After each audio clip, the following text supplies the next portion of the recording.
Yung pagluluto ko ng sinantulan, malaking bagay, malaking tulong sa pamilya namin yan. Recipe to ng asawa ko na naipasa sa akin, naisipan kong gawing negosyo.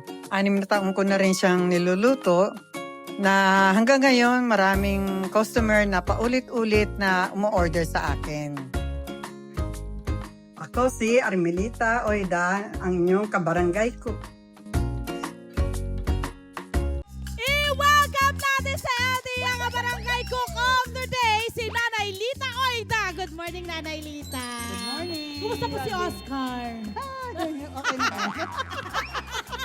Joke lang, ito na. Naku, ang sarap nito. Yes. Kayo ay tubong Bicol. Bicol?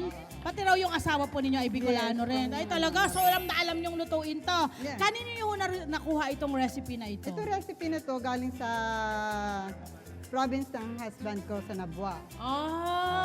Tapos So, itinuro sa inyo or pinanood mo lang? Pinanood ko lang. Galing. Talagang mahilig kayong magluto.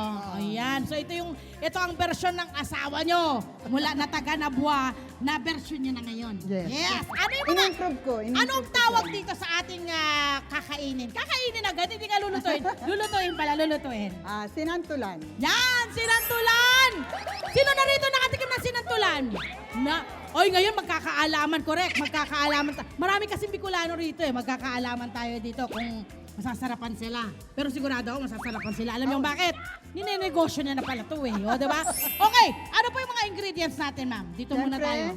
Ito ang ginadgad na santol. Ginadgad. Yes. Ano? Ginadgad, kakayurin mo siya ng manual. Huh? Yung pangkayod ng nyug. Huh? Or, may option naman dyan eh. Kung wala ka nun, babalatan mo to. Ito. Oh, yan, yung santol. Ito yung santol. Ito. Mhm. Asan yun? Basta, babalatan mo to. Hindi, pagka wala kang pangkayod, ito kasi sa kayuran ng nyug, kailangan hatiin nyo sa gitna. Okay, hihiwain. Tapos tatanggalin nyo yung buto, tapos Aha. kakayurin nyo na parang nyug. Pero, dapat ang pagkayod gentle. Yes. Bakit kailangan gentle lang? Baka masugatan ka. Ayun. Tsaka hindi may area mga dito. kapal. Correct, may area dito na dapat hindi na nakakayod, baka pati balat na pala kinakayod yun na. Dapat yung meat lang sa Yes, loob. yung meat lang. Ayun. At Pagkatapos- magiging itsura niya. Yes. Kung wala ka naman kayuran, pwede namang food processor. Kukunin mo lang, babalatan mo. Babalatan mo muna siya, tanggalin mo yung buto, chop-chop mo siya, tsaka shoot. Mas mabilis yun. Oo. Oo, mas mabilis yun. Okay. And then, And pag then, nakayod na natin, ano eto pang na yung susunod na kalalabasan gagawin? niya. Anong ginawa niyo dyan? Bakit mo ginawa yan? Tinayod ko to. Kinayod Oo. at piniga. Piniga para matanggal yung asin niya. Yes. Ngayon. Sa tubig lang. Yes, sa tubig lang, na Okay. may asin. Hindi mo Na sinasabi, may asin. madami. May paasin ka pala eh. Okay. Tapos, Sa mga, meron akong tip dito sa Oh. mga, di ba, tawag dito, Maasim. seasonal. Ha? Seasonal. seasonal. Oo nga pala. Hindi to ano lang, pag tag-init lang to. Hindi naman. Oh. Ngayon, para magtagal to sa inyo, gusto nyo magkaroon kayo ng stock, babad nyo siya sa may asin. Okay. Then, medyo konting piga, ilagay mo siya sa plastic, i-freezer mo kahit ilang buwan siya, hindi masisira. Para anytime na gusto mo magluto, meron ka. Gusto nyo yun? Oh. May santol ba dito? Manguha tayo ng santol dito. Parang may nakita ako may mga puno ng santol dito. Okay! So may santol tayo. Ano to? Santol. Tinapa naman ito. Ay, may tinapa. Ihimayin mo. Pampalasa. Okay. Optional din yan. Pwede rin labahita kung gusto mo. Masarap din yun. So kailangan, himayin. Himayin. Tanggalin yung tinik, syempre. Anong klaseng to? Tinapa to? Galunggong. Ay, Tinapang sarap. galunggong. Hindi pwedeng salinas? Matinik yun. Ayun. Yun ang Maraming masarap, tinik, eh, no? masyadong Pero mahirap malasa ang kumain. galunggong. Ah. Okay. Ang susunod naman yan, ma'am. Alamang. Oh. Diba? Maintenance. Hoy, dandan. Alamang, okay? Ano to? Niluto niyo na po ba? O, Hindi, to? ano yan? Hilaw fresh pa. siya, oo, Okay, hilaw. ito po. Panimpla natin. Konting Okay, sugar. Basta may mga panimpla yan. Yes. Huwag na natin sabi kasi kanya yun eh. Sarili Oo. niya ano to. Ito na naman po ito. Siyempre, mantika, panggisa natin. Mantika. Oo. Kailangan ng luya. Tanggal ng lansa. Aha. Bawang. Bawang. At siyempre, sibuyas. At? Pangpaanghang. Hindi Bicolano yan. Hindi Pag wala labuyo, hindi Oh. ka Bicolano. Correct! Kaya, and then, ito, ano po ito? Ground pork, Oh. may ano rin yan, may Panlasa ka rin Oo. dyan? Sa ground pork, pwedeng, nung hindi kumakain ng pork, pwedeng chicken or beef. Pwede rin Fish? hipon. Ay, hipon. Shala-shala, hipon. Grabe. Pero kung wala akong pambili niyan, pwedeng ito lang. Oh, pwede naman. Di ba? Para at least may optional lang budget. to, optional May lang budget, to. okay. Oo. Magkano? Tapos may gata. Ito yung kakanggata. Oo. Ang kakanggata mo, yung dami-dami.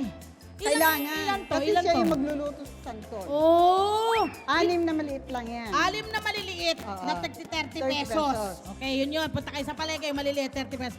Kasi ang gagawin mo parang i-reduce mo yan, mami, Yes, no? Hanggang sa oo. Magmantika siya. magmantika siya. Tsaka dadami mga to. ilang years po yan bago maluto kasi ang tagal. Diba? Kailangan bantayan pala ito, bawal sunog. Gano'ng Saka katagal? bawal iwanan kasi Oo. matututong siya. Ayun. So, ito kailangan na. halo ka na halo. Okay. Ito ay good for how many po ito? Siguro nga 10 to 15. Okay, umpisa na natin ang pagluluto. Baka mayroong magpapa-order na yan, anong gagawin niyo po dyan, mami? Okay, magigisa muna Oh, tayo. gisa muna tayo. Anong gigisa niyo po muna? Siyempre, unahin natin yung mantika. Mantika muna tayo. Kahit anong mantika yan. Yes, kahit ano. What? Kung meron kayo yung mantika ng nyug, pwede yun. Kung meron kayong pinamantikang taba ng baboy, Yan, pwede. pwede yan. Okay. Nilagay na po ang mantika. Okay. Kailangan ba maraming mantika? Hindi naman. Konti lang, oh. Konti lang, guys. Lahat konti lang para tipid-tipid tayo, diba? Dahil ang mahal ngayon lahat. Okay. Sunod natin ang luya. Ayan, luya na. Oo. Oh, ang luya kasi iba rin ang aromang binibigay niya ng Oo, lasa, ma'am, iba, no? iba. Ang sarap Saka din yan. hindi masarap ang sinantulan or yung ginataan ng walang luya. Oh. Pampaano rin yan sa mga Oo. alamang. Panglaban sinapa. kasi yan dito sa Palansa. dalawang to eh. Oo. Kasi malansa yan eh, 'di ba? Ayan.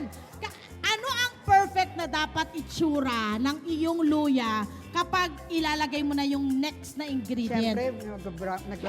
Nagba-brown. Oo. Ayan, nagba-brown. Kasi doon lumalabas yung aroma ng luya. Yes, okay. Eh, pagka medyo hilaw-hilaw, hindi... Oo.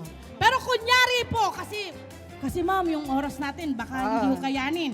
Isunod na Yung natin. kunyari, ano isusunod na? Kunyari, nag-brown na yan. Oo. Ha? Kasing brown na ng aking balat. Ganyan. O, ano susunod po natin? Siyempre, yung bawang. Bawang. Naku, another. Oh! Dapat pa yan, 1 kilo pala yan. Kasi pa, sa mga high blood natin, guys. Ayan na. Okay, girls. Okay, ano susunod nyo naman dyan, ma'am? Bawang? Siyempre, sibuyas. Napansin nyo, Oo. girls, mommies, ang paghiwa niya ng mga ingredients niya, pare-pareho. Bakit ma'am kailangan Kailangan. pare-pareho? Hindi, para mas malasa kasi pag ganun eh. Oo. Like yung malalaki ang hiwa. Tsaka kasi para pantay. Yes. Yung pagkaluto, Yung pagkakaluto niya. niya. Yes. Ayan, lalagay na yung sibuyas, isa pang pampalasa. Pwede rin bang puti? Pwede. Ikaw kung nasa sa'yo. Pwede rin bang dahon na lang? Halimbawa, wala talaga kami.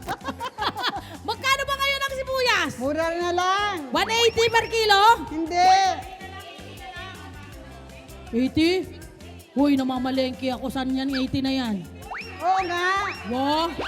Sa Balintawak? Eh kaya naman pala Balintawak. Pumunta pa ako doon. Kaya ako Commonwealth. Hello. 80 pesos. Ang laki ng binaba. 80 pesos. So Oh. ito na yung magkano lahat ang ginastos mo rito? Ito, nasa ano siya, 600. 600. Good for how many For persons? 10 persons. Luwe din na. Depende kasi sa kain. Oo. Oh, depende raw sa kain, kaya tikim-tikim lang. Opo, ma'am, titikim lang po kami. Tikim-tikim lang. Hindi po namin Parang kukunin lahat nagkasya. yan. Hindi po namin kukunin lahat yan. Okay. Nilagay na ang sibuyas. Ito ang unahin natin para maluto siya. Okay. Matanggal yung langsa Ma'am, niya. meron ako nakikita. Sige na, ilagay niyo po lang muna yan. Sabi niya, ano ba yun? May nakikita po akong mga alamang na walang kulay. As Yes, in, ano puti yun? lang. Okay Fresh- din yun. Oo, fresh alaman. Fresh alamang, pwede rin po yun. Yes. Yung hindi maalat pa ha, yung fresh walang lang. timpla yun, walang timpla. So, pwede po Alaman yun. talaga yun. Pwede Wala lang po. akong nabili kasing... Oo, yan yung kung ano yung ready. Oo. Actually, seasonal din kasi minsan yun sa Oo, palengke. oo. Wala ka rin nakikita. Parang dulong lang din. Di Yes, ba? oo. Ganun din yan. Pero ang sarap ng sariwa. Mm. Di ba? Ayan. So, yan pwede pala Saka yun. less sa, sa mga may allergies. Oh! Kasi yung sariwa talaga. Sino ba dito may mga allergies? May allergies ka, girl? Ano allergies mo? Sa seafood? Ay, lugi ka.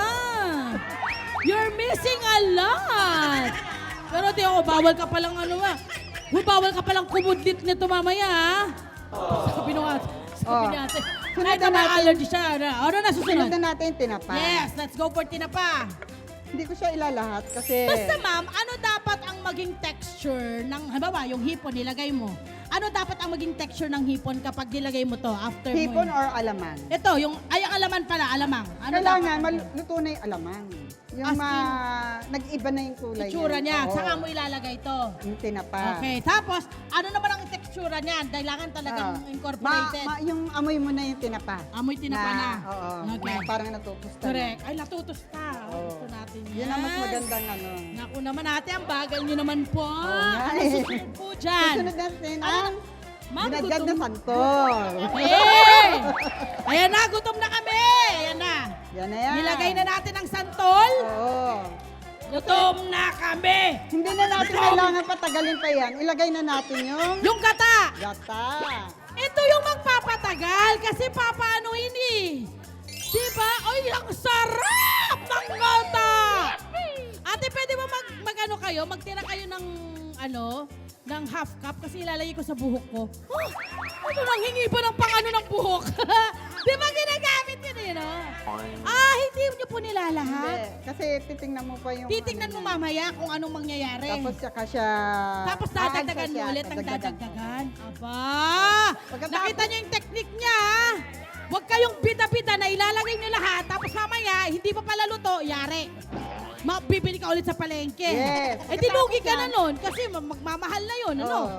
Hintayin natin siya kumulo hanggang sa magmamantika. Meron tayong finished product. Magmamantika po yan. Yes. Ayan. Kailangan niya magmantika.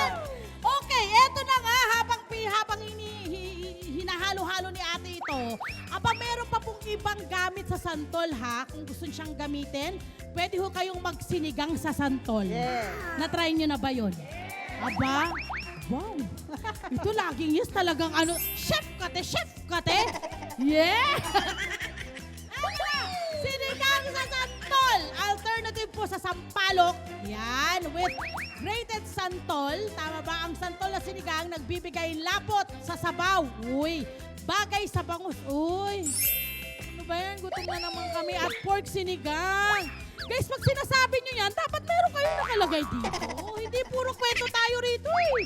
Lagi lang kayo nagkukwento. Wala kayo nilalatag dito. Eto na, pork belly paksiw! With grated santol! Ginugutom nyo lang kami. Ito ang twist na nakasanayang paksiw.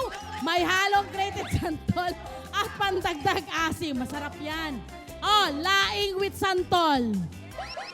Pwede, no? Naglalaway ako. Sorry, naiisip ko eh. Traditional laing dish na dinagdagan ng grated santol for added flavor. Uy, lagyan nyo ng pakita nyo din kung anong mga itsura ng mga yan, oh. Ito naman, santol seafood curry! Bawal ka! Bawal yung seafood, may allergy! Ha? Seafood curry na may sinantulan. Puro kwento, puro kwento. Wala naman tayong natitikman. Ano ba yung mga ano pa yung mga pinapa-order niyo pong pagkain bukod po? Marami. Ano pa-order siya kung gusto niyo? Marami. Ano po? May laing, Laing. kaldereta, Oh! chicken feet, Ah! cordon bleu, Ah! bacon, Ah! say it, Ah! gagawin ko. Say it! Anything. Ba't wala tayong dala rito? Ayun na, may papatikim na sa atin yung ating sinantulan. Ayan! Maraming salamat, Nanay Lita, sa pag-share ng inyong recipe, mga kabarangay sa bahay. Subukan na rin ang sinantulan recipe ni Nanay Lita. Pwede niyo po itong gawing pang-ulam o kaya bagong negosyo idea. Yes. Yan naman ang gusto natin. At syempre, mga kabarangay, ito na yung finished product. Pwede niyo na pagsaluhan. Ha? Wow, kung makakuha ng kanin agad-agad, ha? Ang sabi ko yung sinantulan, kanin ang kinuha. Hi! Sa mga sa mga Kanet 25, this is Love and New Verbo. For more love, Tunipet, and Arafang updates, just click the subscribe button and follow us on our Net25 social media pages at Net25 TV and Net25 Entertainment Facebook. See ya! I love ya!